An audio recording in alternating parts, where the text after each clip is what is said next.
Right, we've got all the speakers in. Just firstly, welcome everyone to the RugbyBitsPod. I think this is our third, possibly our fourth one, so it's been a fun little journey so far. Just quickly, straight off the bat, if anyone would like to ask some questions or jump in with a few comments, please request to speak, and we'll get you in. Obviously, the main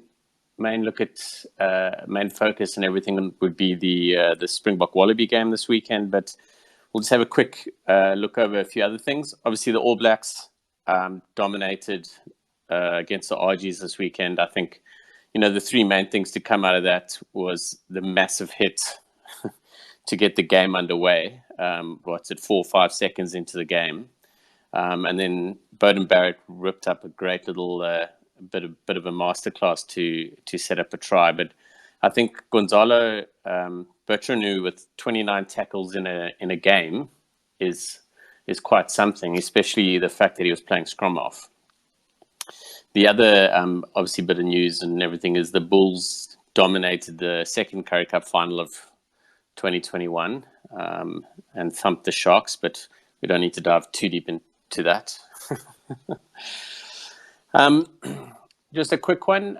We do have a hashtag you guys can use to stay in the conversation. It's RugbyBitsPod.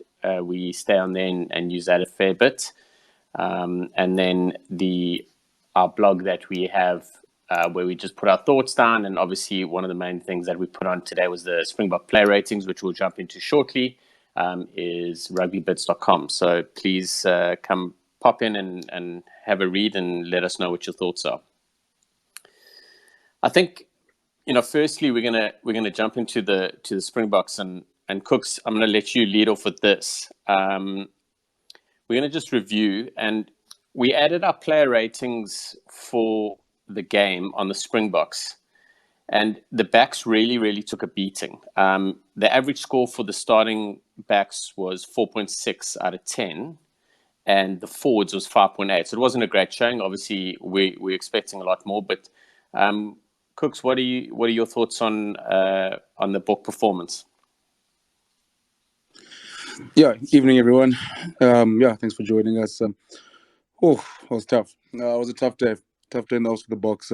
Just felt, we drew a bad game, and that was the one that got us. I think.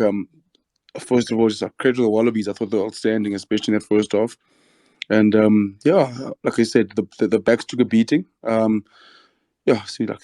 all know, as well documented, how well Pollard didn't play. I thought that was probably his worst test in a Bok jersey, and thought Villiers wasn't great as well. We struggled, and it's tough when like Lukanya makes errors that he doesn't normally make, and Karevi outplayed Damien, so it's like it was a tough day for the Boks. I just felt like they never got going, and I think the only thing, the man of the match for the Boks was the rolling maul. I thought that was dominant. I thought we scrummed well. I thought we was very unlucky not to get a few penalties in the second half.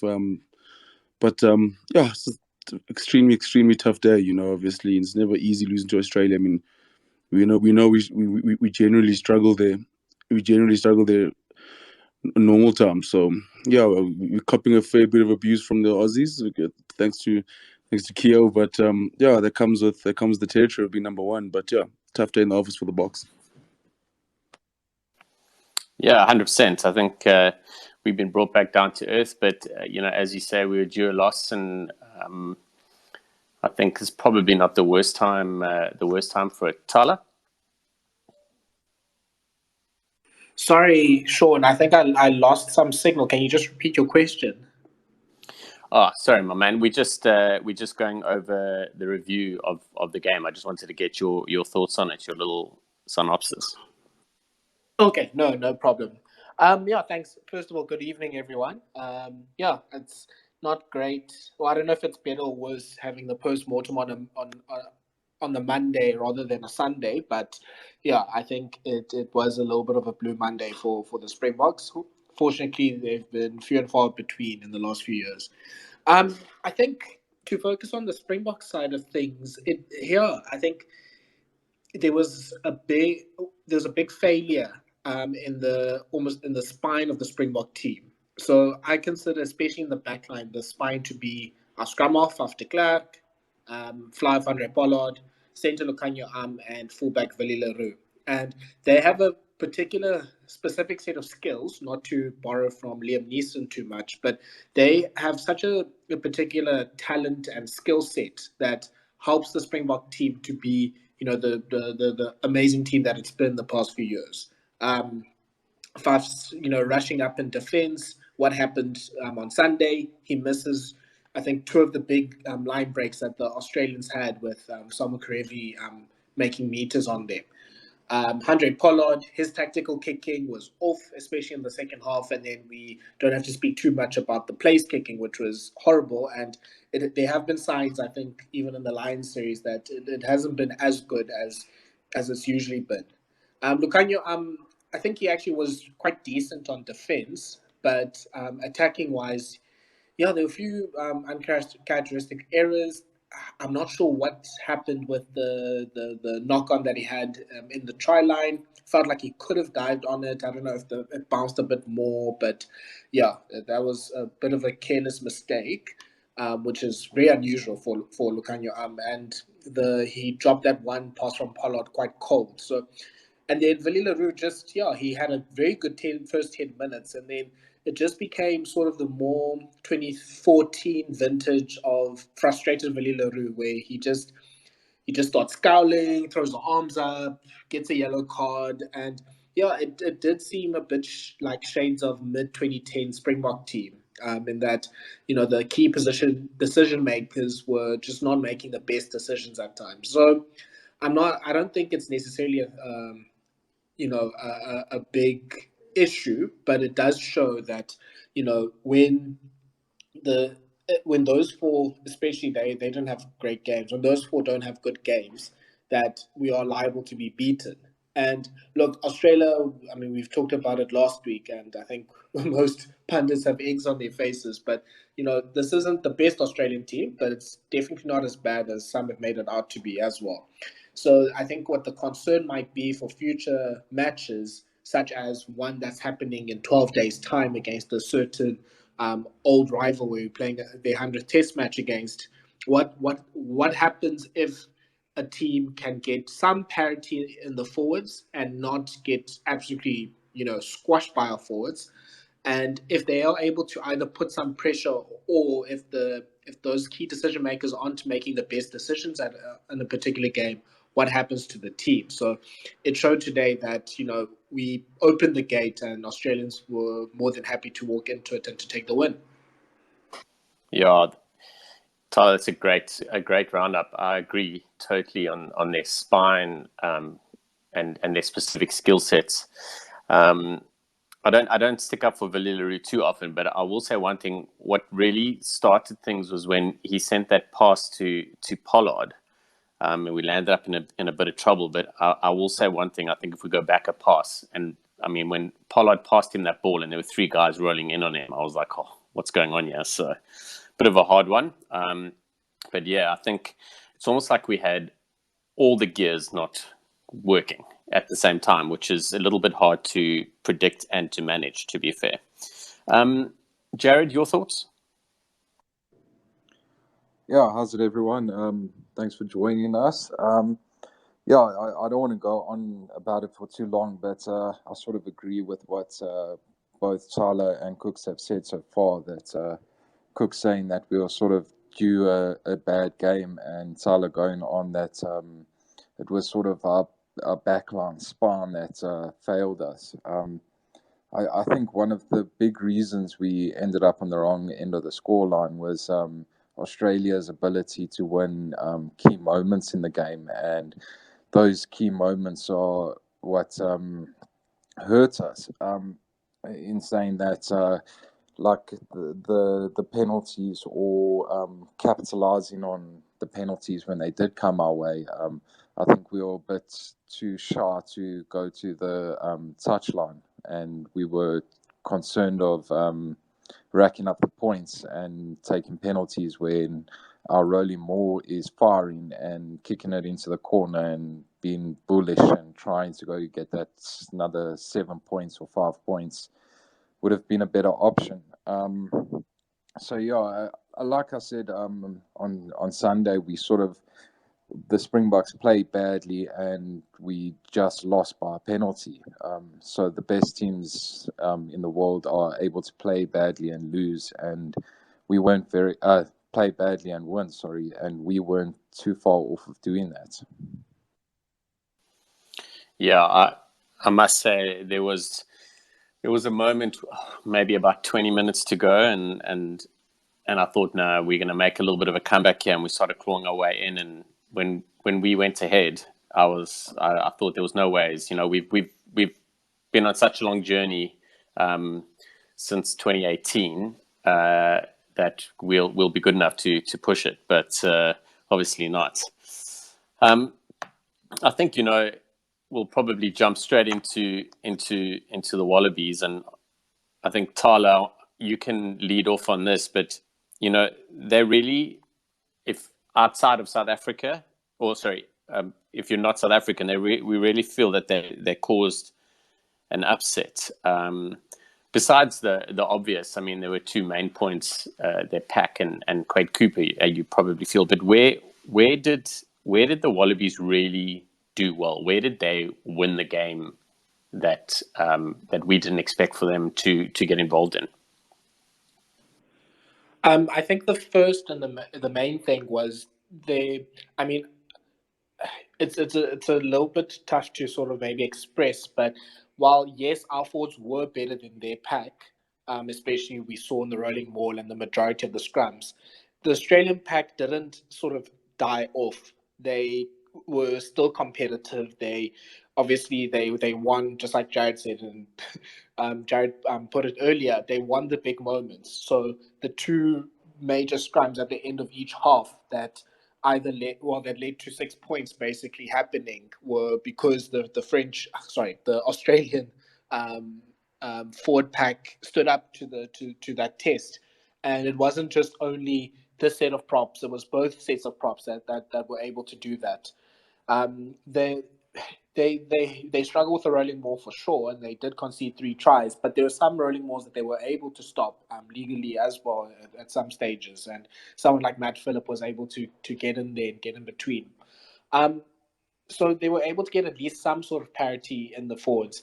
The second thing is that they limited the number of mistakes that they had compared to their performance against the All Blacks. So in the All Black game, I mean, they had mistakes aplenty, and the New Zealanders basically were able to run up 30, 40, 50 points, and the vast majority of them came from turnovers, from just really brainless mistakes. There were still some brainless mistakes. I mean, some of the penalties that they were conceding, especially in the second half or late in the second half, you really did think, okay, this is a young side, and they really are not. They haven't learned the lesson of how to win these tight games, and they almost threw it away in some respects. But they were able to just sort of get themselves together for the big moments and to win it. So maybe in some ways it's a good thing for them to get over that hump. But I think the warning for the Springboks is the Australians didn't also play, a perfect game of rugby. They kept it quite simple. They didn't try any hero long passes or too many of them. Quade Cooper, and they just to go to the third point, almost the backline just played relatively well with and were able to get over the rush. Quade Cooper played from deep and was able to sort of choose his runners as well. Korobete was able to get a few meters, but I think the clear man of the match was Sam Grevi. I can't think of an attacker that's been able to give the Springboks that many headaches since 2018. Most of the danger men that we've faced, we've been able to keep quiet or to nullify them to a great extent. But Sam Grevi was able to, break tackles, to get past, to make line breaks. He obviously had the try assist as well. And it just shows that if you're able to at least get close to parity with the forwards, it does then take a special runner on the outside. And it was Karevi, it was Michael Hooper on the wings, it was Korobete coming in for some crash balls. Rob Vellatini had a great game on the outside as well. And if you're able to do that, you can get behind the Springbok defense. And yes, the Springbok defense is usually really good at scrambling. But I mean, a yellow card happens here, and a few mistakes in reading of defense, particularly by Faf de Klerk in this case, happen once or twice, and you're able to get behind them. So at least the Springboks only conceded one try, but the pressure that the Wallabies forced the Springboks to concede so many penalties. I think at the end of the game they had close to 60 or 55% of the possession and territory, and that's fine to an extent. But if you give the Wallabies the ability to get over the advantage line relatively often, that's when the mistakes will come. Yeah, great one there. I think on your second point is that moment when the Wallabies looked like they were tiring and they were sort of conceding more and more penalties in the second half was when I thought that we would be able to kick it on. They obviously just got another breath of fresh air in them, and we didn't. I think also at that point in the game, I think we were missing. Well, I think Vermeulen and Khaleesi were off, and I really felt that we were lacking a bit of leadership on the field. I think it was quite evident in the end of the game, especially the last few minutes. I really thought, like, if Khaleesi was on, we have a different result out of that.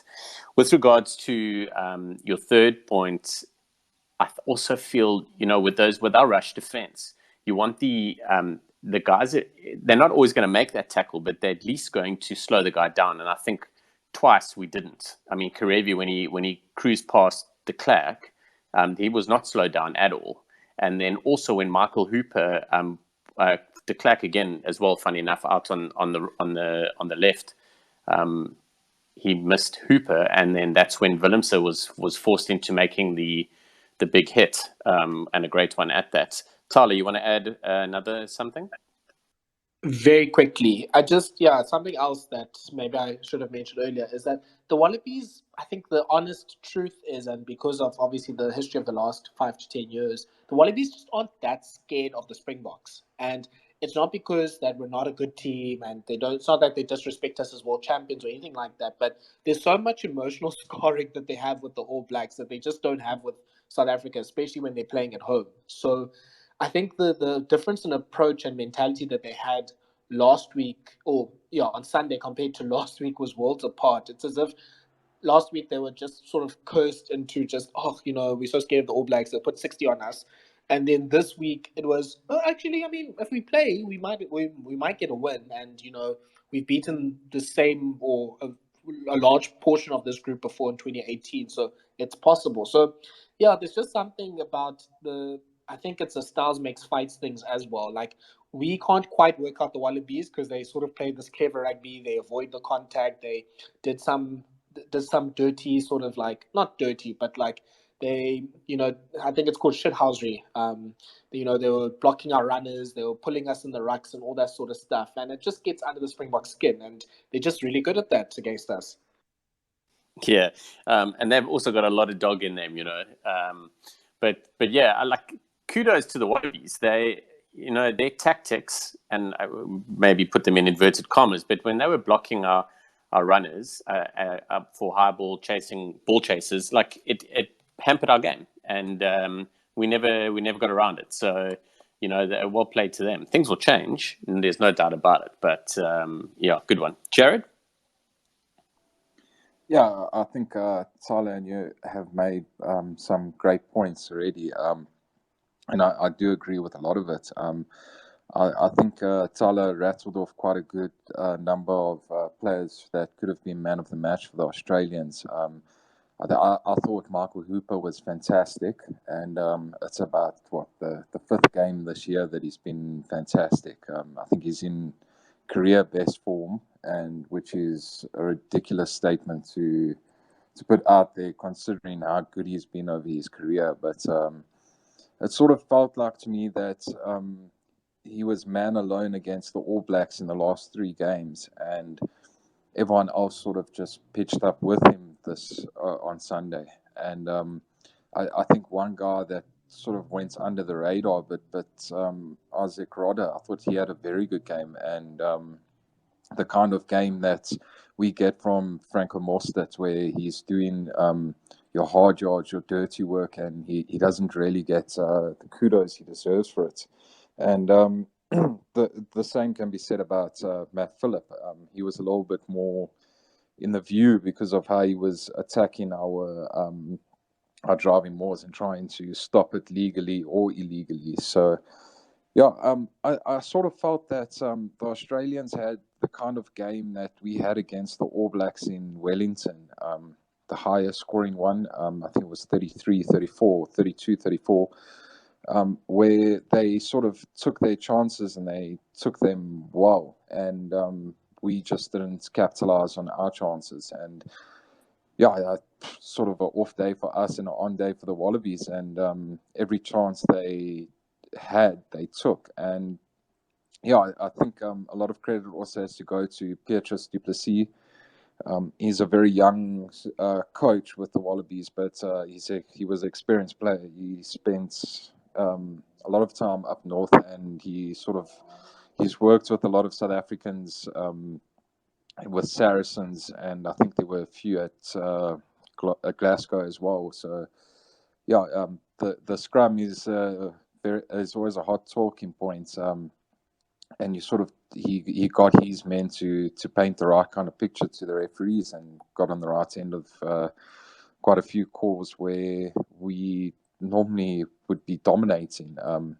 I didn't think we would have one penalty against Frans Malherbe when he was scrummaging against Angus Bell, and then Bell pitches up with one just before half time. So yeah, I think the Wallabies came with a plan, and they came with a plan to beat the Boks, and they executed it brilliantly.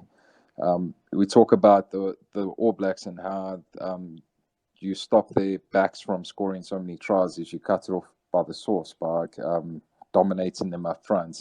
And I think that has to go with our kicking game as well. Like, if you block in our chases, so that a kick is only as good as its chase, and by blocking the chases, they sort of cut us off by the source there. Yeah, excellent. I think Petrus, aka Borislav, is an incredible. I mean, I watched him a lot at Saracens, and then he obviously went on to Glasgow and a few other places. Incredible character, but did a great job. Adrian, thanks for popping in and wanting to have a chat with us. Enjoy your interactions and tweets, etc. Is there anything you want to ask the guys?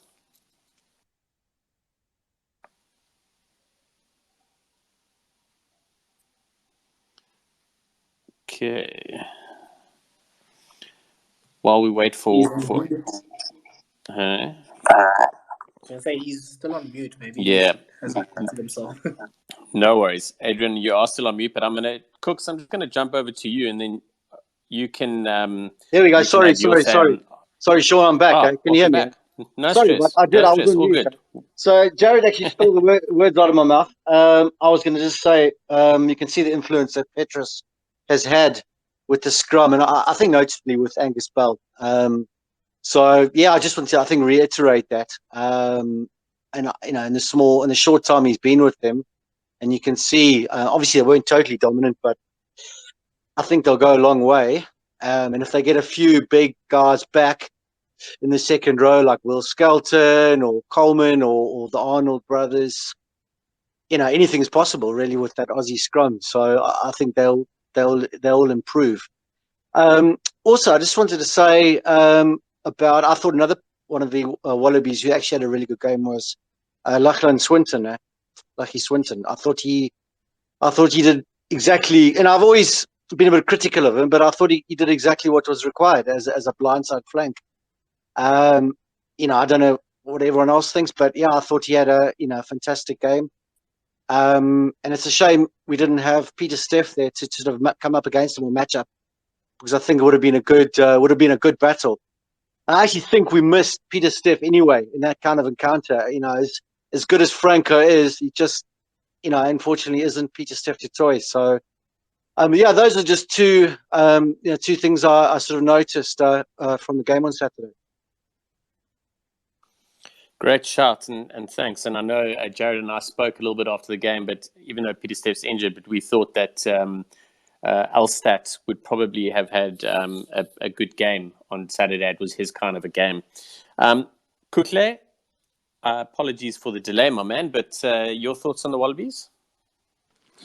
Like I think Tyler hit the nail on the head with the point where he says, like styles make fights. I think the Wallabies and the All Blacks, my biggest concerning factors about them are they're the two sides for me I feel in world rugby that can hurt the Springboks, and just in terms of the way they play. I thought the Wallabies were extremely brave on the weekend, just in terms of they struggled defending our line out and with the maul, but their ability to they know, okay, we'll sacrifice a few tries here and then, knowing that we struggle the more but we know that they back themselves to score points against the Springboks. I think that's a big thing. They got the points early, at 19 points in the first half, puts the Boks under pressure.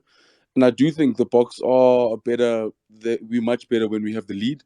I do worry about us when we get down, especially against the side against the Wallabies that can create chances and opportunities, which I thought what Quaid brought to them was a game changer. Just the ability to, see the guys running out of space when the guys hit out, and being able to play the pass over the top or just read the situation and just provide a calm head for them, which is something they were missing against the All Blacks with the other 10 they had. But I thought Dave Rainey got a spot on. I thought we first were worried, saying maybe you should start with Nick White as opposed to Tate McDermott. But what Tate McDermott offered is he's such a threat. He's such a threat with the way he snipes that he sort of holds the first two couple of defenders. So even if the guys do, obviously I know he gives one pass to Lukanya, but it is in the Wallabies contract to give one intercept try a game. And so like even when he did snipe and all of that, he just holds the two defenders out and he just buys that little bit of extra time for them. So I thought they're just brave in terms of just being. I think with the Boks, you need to be able to. You got to play. You look at that try that. Damien Valencia saved. They had 14 phases, and at a stage they were going backwards, but not one time did they not stop playing. And the players like Karevi, who goes and creates intercept out of nothing. I think intercept out of nothing. An offload out of nothing creates a line break, and that just comes from just holding on to the ball and maintaining the pressure, which I thought the Wallabies and the All Blacks. Those are the two teams that can hurt us. In that department. So that's my biggest takeaway from the Wallabies. And the thing that scares me the most is I do think they have another gear they can take it up on. I think they will be better this weekend with ball in hand, especially. But it's going to be an interesting test this weekend. And but like I said, I thought that was by far their best game on the day, really. And I honestly thought they were brilliant. Yeah, top class. They're on that first step of the flight of stairs, essentially, and I do agree. I think they are gonna get better, and it's they're gonna sharpen up, and we're gonna have to sharpen up. There's two different motivations in terms of how the team's gonna get sharper this week. The Springboks are looking back and down at what happened, and they've got to get better to where they were. Where the Wallabies are like, guys, look what we did. Let's move it on. Jared. Yeah, I just wanted to touch on two of the players mentioned there with Nick White. I found that it was sort of like a blessing in disguise that McDermott had to go off at halftime because I don't think the Wallabies would have done quite as well without Nick White bossing the game. Although Quaid is the Australians play with the 10 being their general. I think White did a lot of that kind of decision making and that sort of thing. Like he's 50-22. I hate the law, but he executed it perfectly. They pulled Mapimpi up from the scrum and he dinked it in right behind him. So I thought White was very crucial to the win for them.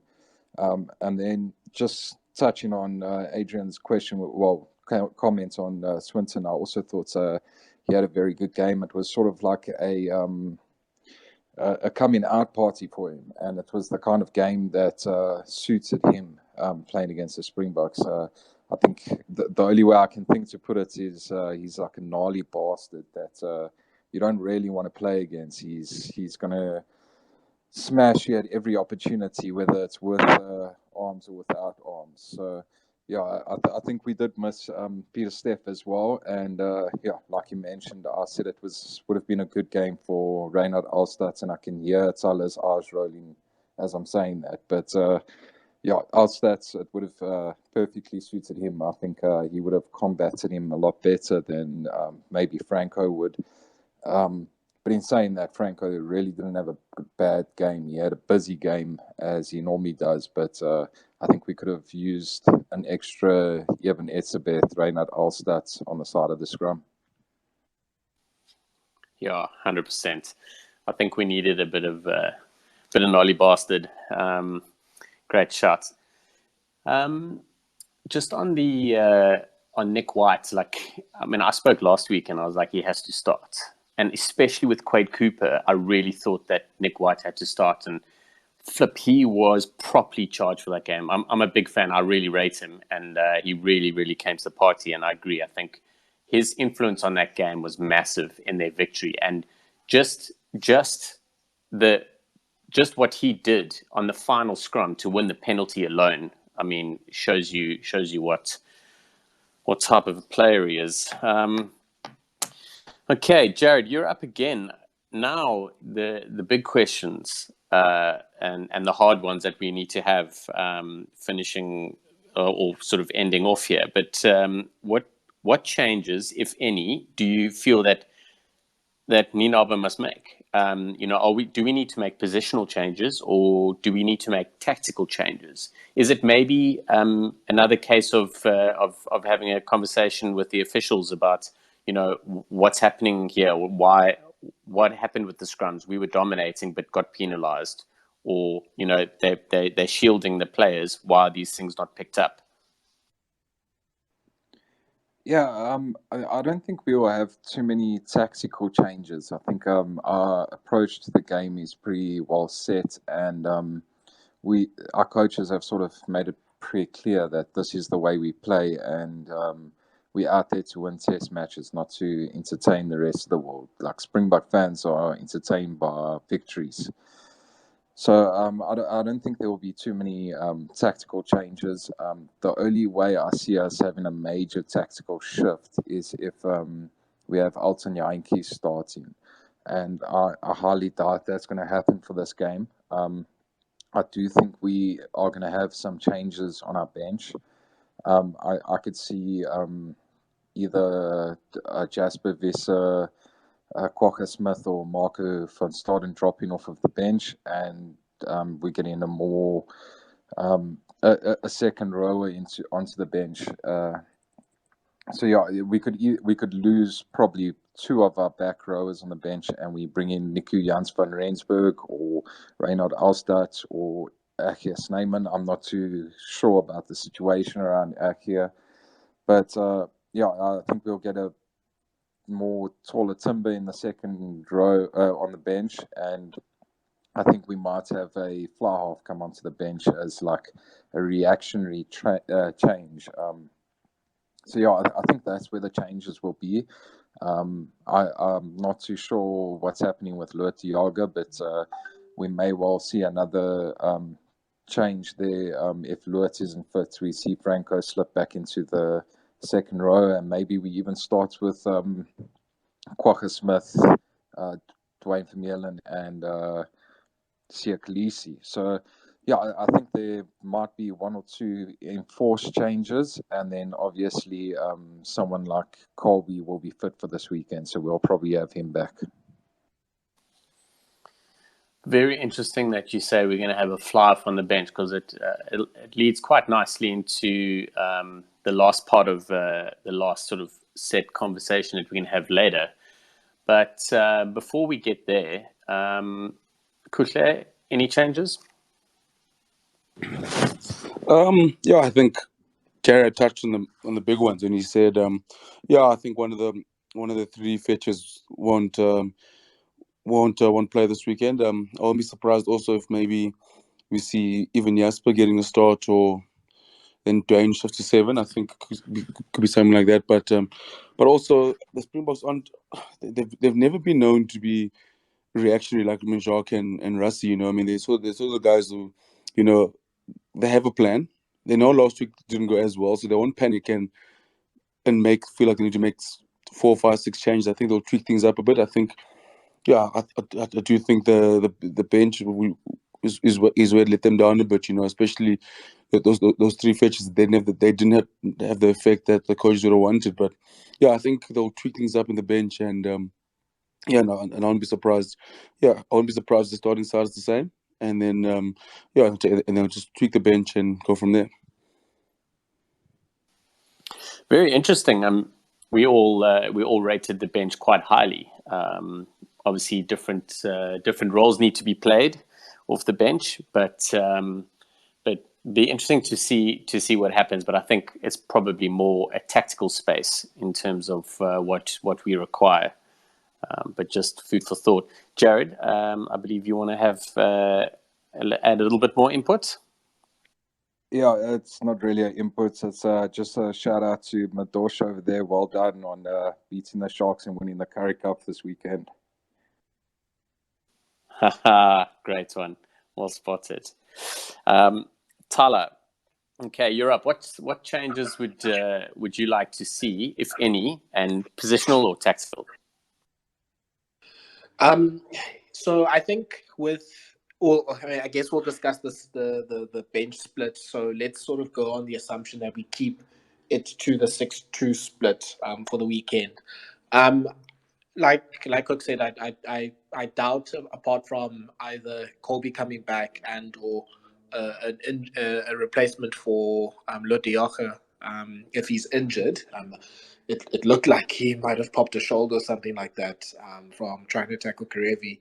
I don't think there'll be too many other changes to the starting team. And I mean, you must trust that spine of the team to correct themselves. So you must trust that hopefully that this was a once off for, you know, the 9, 10, 13 and 15 in terms of their performance on Sunday. So I doubt there'll be any more than maybe 2 changes depending on injuries.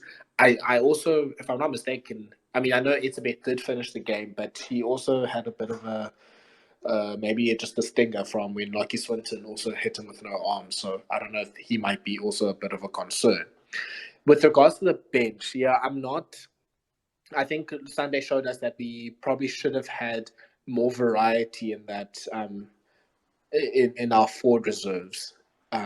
It did seem like when we had Van Staden, Visa, and Kwagga Smith, yes, they're different players, but they were kind of similar to each other as well in a sense. And maybe and especially with sort of seeing the it's a bit going off early and then Lodioche going off in the 70th minute. Maybe we should have had someone like Jared and Cooks has suggested, like a Nico Janssen van Rensburg or Reinhard Alstad, to just be able to cover that sort of lock flank sort of position and just to add some physicality to it.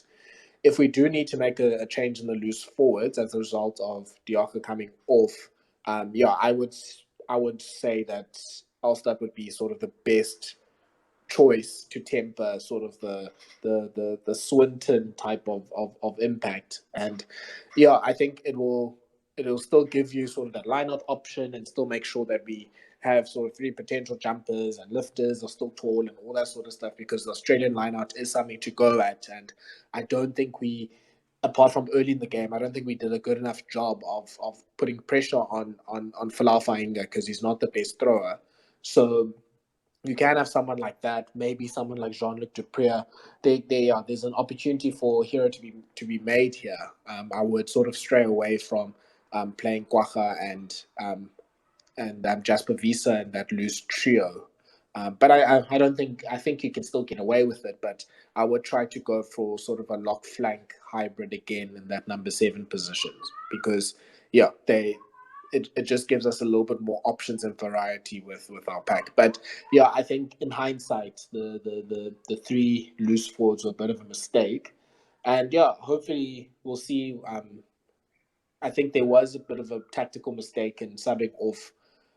I mean, Vermeulen was probably not going to finish the game in any case, but subbing off Kolisi in the 53rd minute probably wasn't the best idea as well. So as much as possible, one of those two need to finish the game on Saturday. At the very least, I think some calmer heads could have helped to win that game at the end. Yeah, I agree. I think we probably would. I had no issues with our Lucy's on the bench when they were initially named. I really liked the idea of what it brought, and I thought we had enough cover. But it shows, two subs and one injury, and then we need to start shuffling around. And it was a bit of a tough one. I think perhaps with a little bit more grunt. And a little bit more angry on the field, coming off the bench to finish the game is probably would have perhaps rolled us over onto the winning side of the ledger. Okutle, you want to ask us something or make a comment? You are on mute. If you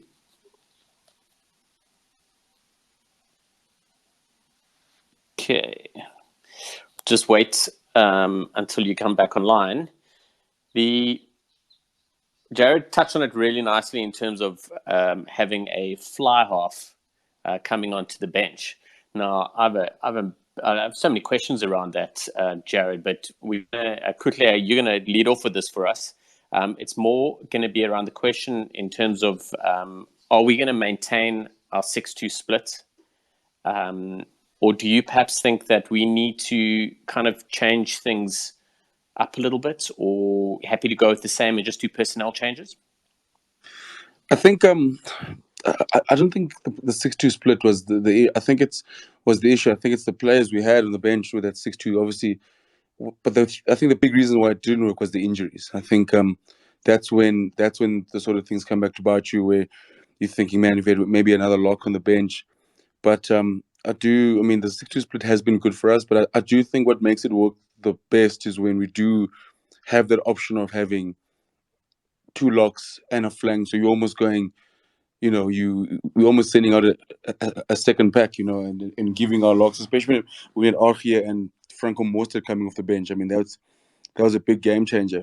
But I can't see them straying away from it. I do think it's the strength the Boks have. I think our strength, especially against the Wallabies, is the forward. So I'll still stick with it. I mean, the big concern in the 6-2 split is what happens if, like Tala tweeted yesterday, what happens when Andre Pollard gets injured or plays like Jacques-Louis Potgieter. So those are the big issues.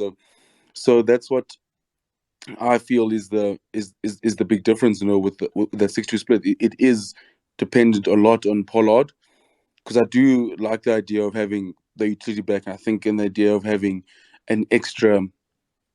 It's an extra forward. I think it's such a game changer. It's so demoralizing for the opponents. I mean, when you have, you have such you've just seen off Mbonambi, Kitsoff and Franz Mahelba and Loet and Yeben, and then here comes another five who probably just as good as the guy starting.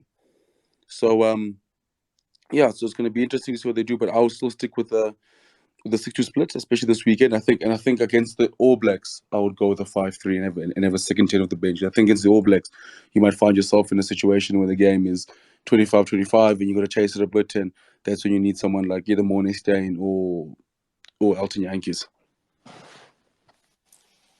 Interesting. Okay, we've got two of our listeners that want to add. Kumalo, will you ask a question, please? Oh, thank you for the opportunity. Hello, everyone in the space. I just want to speak on the bench split. I'm a big fan of the 6-2. I don't think the Bok coaches will change it. I think it's worked for us. I love it. I love it when the formation is the two locks and a Lucy. But obviously, with Archia injured and all the disruptions, that's not possible.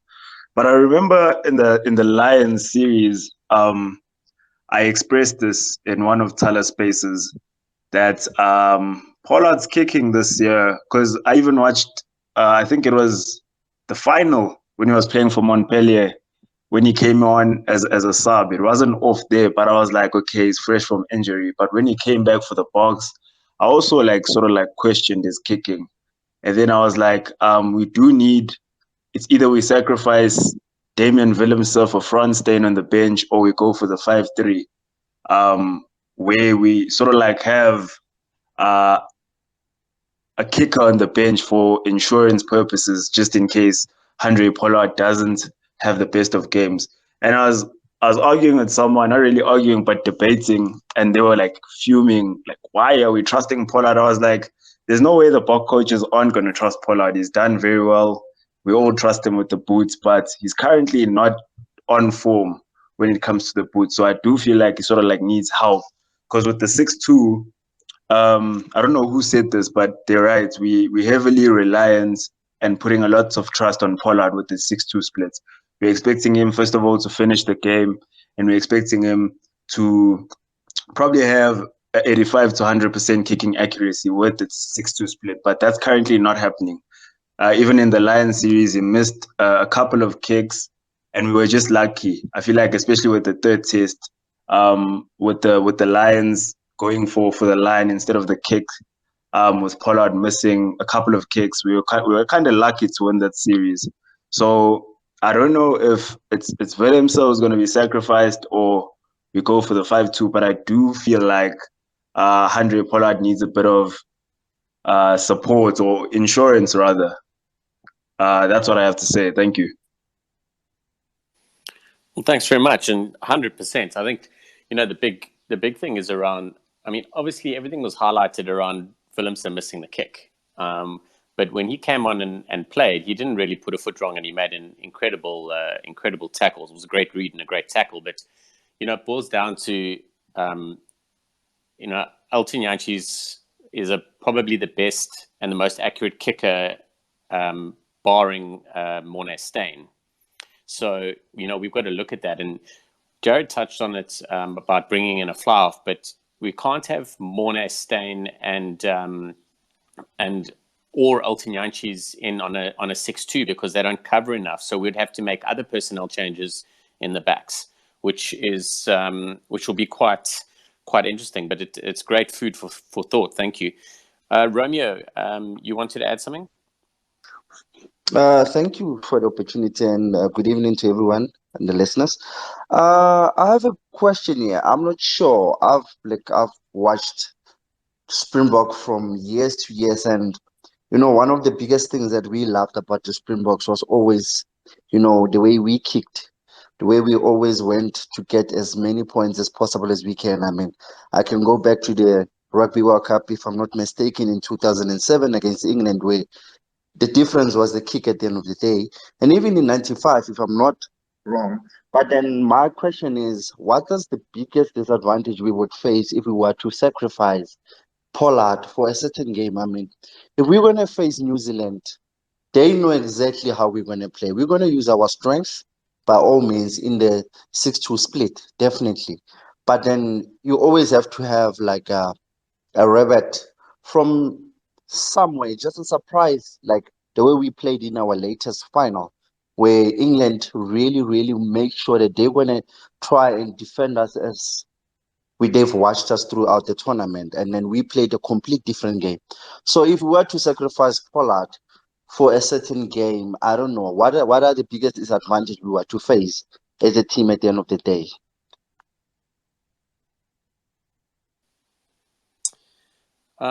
That's great. Jared, I do think you want that's to the jump question in that on I that? wanted to ask. Thank you. Thank you. Jared?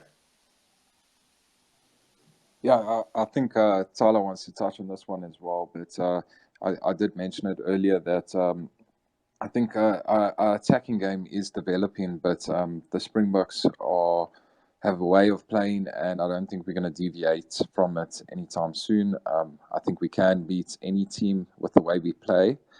I did want to touch on the one thing with the fly half on the bench from the previous question is having a 6-2 split is a luxury, and it's a luxury that the Springboks were able to afford during the Rugby World Cup because Pollard was on song with his kicking.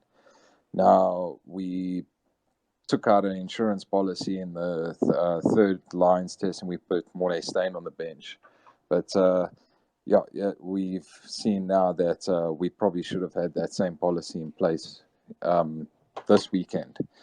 So I think we will have a change there, and I think if we have Ches and Colby back in the starting lineup, we are covered a bit more than when Sabu Nkosi is playing, with all due respect to Nkosi. Nkosi is an out-and-out winger. Ches and Colby can cover 10, he can cover 9, and he can cover fullback. You don't really want him playing any of those positions full-time. You want him playing wing full-time, but if he needs to do it for the last 20 minutes of a match, you can trust him in that. And I think we also lost the place kicker in him this weekend when he was missing. I think he could have taken that shot at goal as well. But yeah, Tyler, you wanted to touch on the second question? Yeah, I was just gonna say that, and yeah, it's something that I think I've said, I think, on Twitter before, that the advantage of Pollard, especially compared to the other fly-off options in Africa, is that he's at the worst 6 to 7 out of 10 in all of the key attributes for a fly-off. Like, except for Sunday, but he's usually 6 or 7 out of 10 in terms of, you know, his tactical kicking game, his place kicking, his running with the ball, his tackling, his passing, you know. So he's able to cover all of those aspects. And I think before this weekend's test, he was probably the most consistent fly off that was playing rugby in international, at the international level. Like, you have other fly-offs that like have amazing games and have troughs, or they're not even the first choice fly-offs in their countries, but he was able to sort of keep consistently at that 6 or 7 out of 10 range. But you know, the issue is, and sort of to jump a little bit onto sort of the next talking point with the 6-2 split, is just like Jared said, it's a, you know, you're not putting enough insurance on the what if, you know. And you know, I think something like the World Cup, for example, or just a one-off match, can very much hinge on either Pollard being good or Pollard not being good, or Pollard being injured very early. And then it's a matter of, do we trust Francois Steyn at that stage, or now today do we trust Damien Willemse to be the person that can call the shots and play at fly-off? And yes, not to say that Damien Willemse didn't play well in his general play. I mean, that cover tackle that he made was absolutely amazing, but the issue becomes, in terms of sort of running the game from fly off and then not having another place kicker, what happens? And yeah, unfortunately, I guess you can call Faf like an extra place kicker, or someone like Ches and Colby, but none of the configurations of the Springbok team, unless we play someone like maybe Francois Steyn or Jan Goosen or Damien Willemse in the midfield, none of the best configurations of a Springbok team have two place kickers or two recognized place kickers on the team. So you need to have at least a second option there on the bench that you know has been kicking. I think Jared tweeted out earlier, but Damien Willemse, for example, hasn't kicked for poles since November 2020. So yeah, it's a tough position to put him in, and it's a tough position to put the team in, because now you're trusting someone, or you're trusting a person, be it Willemse or Steyn, because Steyn also is not necessarily the best place kick in the world. Franco, that is. You're trusting them to reprise a role that they don't really have the skill set for. And yeah, I think it last week has shown sort of the disadvantages of the 6-2 split, and that it can turn a match if either Pollard goes off early because he's injured, or he goes off early because he's just playing as bad as he did on Sunday. Oh, nice. So just firstly, some of the speakers early on, I took them off, but I think I might have kicked them off the space. So for all of you, everyone else listening, I must apologize for that. If I do bounce you, that's 100% an accident. Olabile, you wanted to add something? Okay, my mic is on. Thanks for the opportunity, guys. The one question I want to ask is, at what point do the Springboks start to prioritize building depth?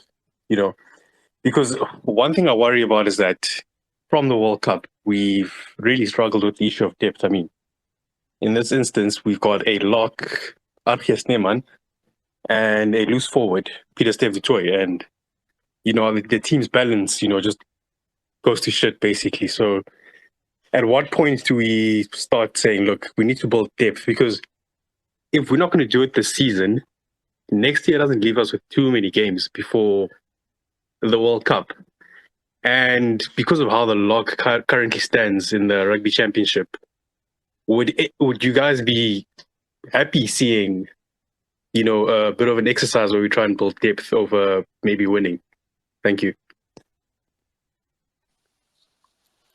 Well, that's a great one. I'm gonna I'll farm it off to the other guys just now, but personally, I think that we're not in a bad space with depth. I think we highlighted it last week where fly half is potentially an issue for us, and I thought that 13 was also an issue in terms of depth.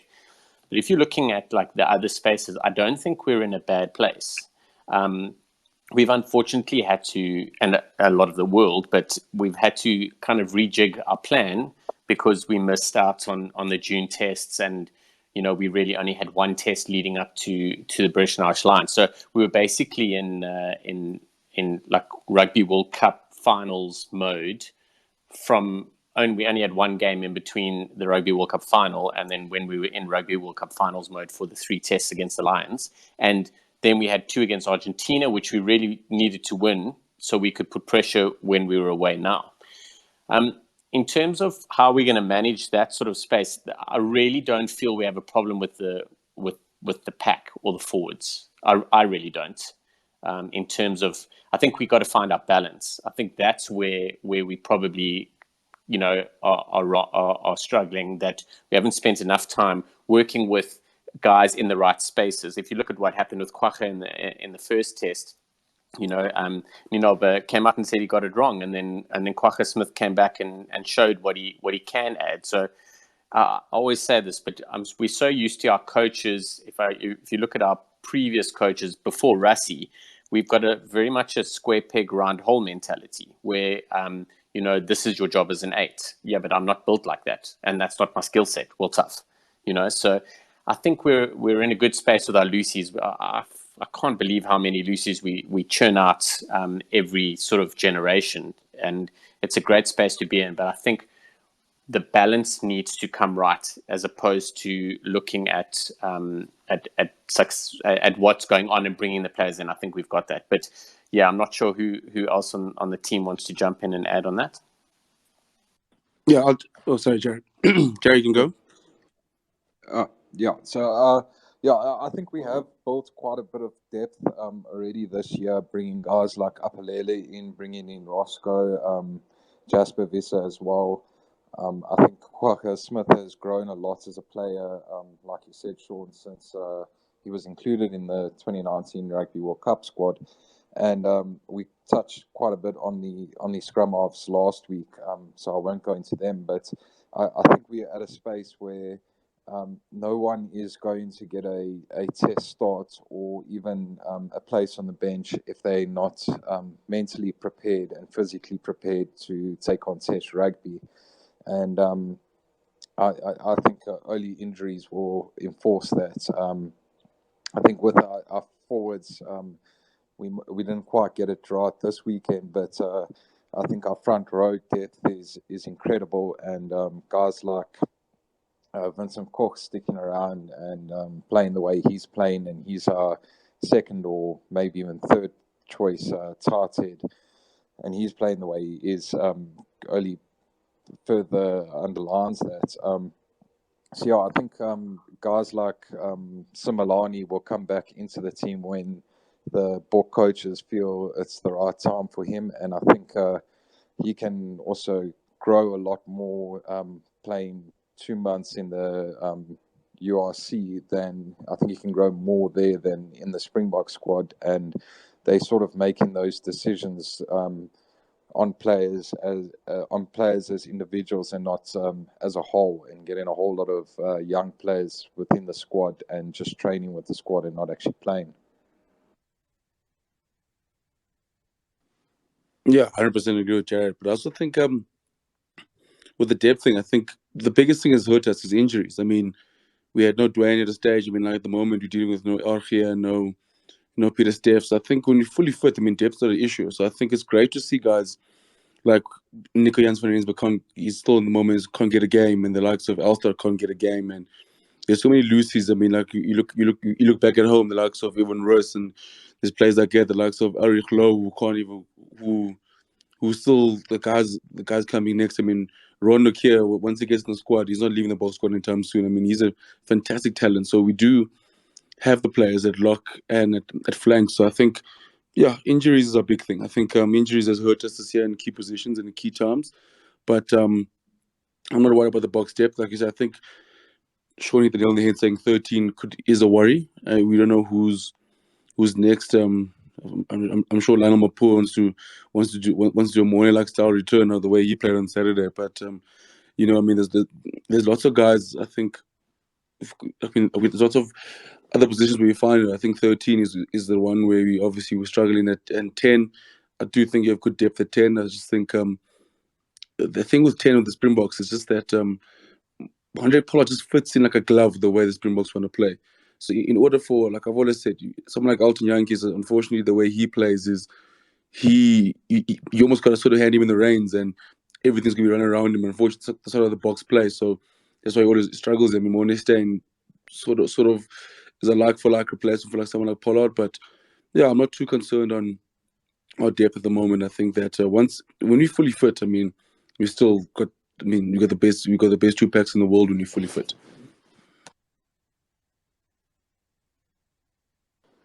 I was just going to say very quickly, I think everyone's covered it quite well, but just to give some context, I think there's probably after the Rugby Championships, let's say just above 20 tests left until the Rugby World Cup. So there's 3 tests in November. Hopefully we are able to play something close to 12 tests in 2022 and then about 6 tests in 2023. So that's just over 20. So ideally you want to be in a situation where most of your 30-man squad has at least double-figure test caps and at least a few, like a handful of starts in that. So there are still, I think, some opportunities, and it doesn't necessarily mean that we have to sacrifice the Rugby Championship. Yes, we still will need some Bafana mats in order to get past the All Blacks in terms of the log, but I think we can start the journey in the end of year 12 just sort of blooding some players in. And yes, I think depth in theory is great, but I think in practice we do need like the likes of Joe Dweba, Oxenchair, someone like, well, I mean, he's injured right now, Hendrickson, but, you know, our third choice scrum halves and all those people to get to that sort of 10 to 20 cap, test caps range. You know, I think if you do, I think there's been many articles about it, but most World Cup winning squads, I think apart from the Springboks, because the Springboks sort of always do it, they sort of reverse the system because they always win their World Cup before they actually get to their peak. They always sort of start with a World Cup and then only get better actually a year or two later. But most of the other World Cup winning squads have had like thousands of, well, okay, not thousands, but like, you know, 600 plus caps in their 23, and then like over 1,000 caps in their squad. So that's what is needed to be built. So I think that will be the next step now in the process of this Rugby Championship. I'm sure in the interview tour we'll see a few more sort of change of combinations and players that we in that sort of second and third choice ring sort of start getting a few caps so they can get to that 10 test cap range. Nice one. Yeah, I think we got some interesting times ahead. Obviously, everything's had to be rejigged now that we only have X amount of tests going ahead, having lost so many. And I think, you know, something else that happens is the guys have to realize that there's a reality that a whole bunch of tests will get cancelled. And I think we learned that the hard way ahead of the Lions. And we managed to make a plan to give guys some game time. But, you know, it's going to be almost a day-by-day or a week-by-week thing that they'll be looking at. Just Any of the listeners, if you guys would like to ask a question or add anything, otherwise we are going to wrap it up. Okay, it doesn't. Sure. Can I just say quickly? Absolutely. Yeah, I think the one thing just to emphasize is there's no real need to panic. I think, there's sometimes, obviously, after a Springbok loss, there's a bit of a, the world's falling, fly player X and Y to South Africa. I mean, I think there's probably some GoFundMe pages trying to get Jan Goosen into Australia and through quarantine. But, I think this was sort of, this was an issue of players not playing well, and the best teams and the teams that have been like sort of the leading teams for 2-3 year period, they're able to figure these things out. I mean, you'd hope that they're able to win a game like they did on Sunday and able to win ugly, but at the very least they're able to sort of stand back up. So all's not really lost, and hopefully there is an opportunity to still win 2 at the very least matches from this tour. But yeah, it's just now a matter of, we've been saying that, the likes of like Pollard and Leroux and de Klerk, for example, are great and are sort of world-class or close to that world-class level, maybe best players in their positions in the world. And they have to show it and show that they've learned from their mistakes. So that's going to be sort of the learning. And yeah, I think there's clearly 2 ways to sort of go around beating the Springboks, and that's sort of the, keep it tight and almost, kick the ball to them and say, look, you play with pressure instead of them sort of putting you under pressure. And the second way is sort of how the Australians were kind of doing it, which is, when the Springboks give you possession, take it and be patient enough to wait for holes to open up in the defense. So I think the next step is now trying to equalize sort of that defense, those possession numbers, to try and get some sort of, not necessarily parity. I'm not saying we must keep the ball the whole time and not kick it, but there must be some more parity so that we're not making almost double the tackles that they are and tiring ourselves out, because that's when mistakes and indecisions happen in a game. So yeah, it was one of those. It did feel like, well, this is going to be a bit of a rough test once that Pollard Leroux exchange happened in the backfield, and then Kolisi got a yellow card. It just felt like, this is the makings of an upset. But yeah, I think there's not much that needs to be changed. It's hopefully that players and the coaching team can learn from mistakes and adapt. Great shout. You're going to do the motivational chats for fans in the future. I think we're gonna wrap it up now. I just want to take the moment, just thank everyone. I have touched base with the gents that I bounced off the space. I must apologize for that. It was an accident. But please feel free to spread the word about the RugbyBits and the RugbyBitsPod and our website, and feel free to jump in, ask questions. We'll be hosting spaces for the near future, and it was absolutely great having everyone on board. Thank you very much. Thanks everyone for joining. Please, thanks everyone for joining. Yeah, it was thanks, good fun. guys. Thanks everyone. Thank you, Sean.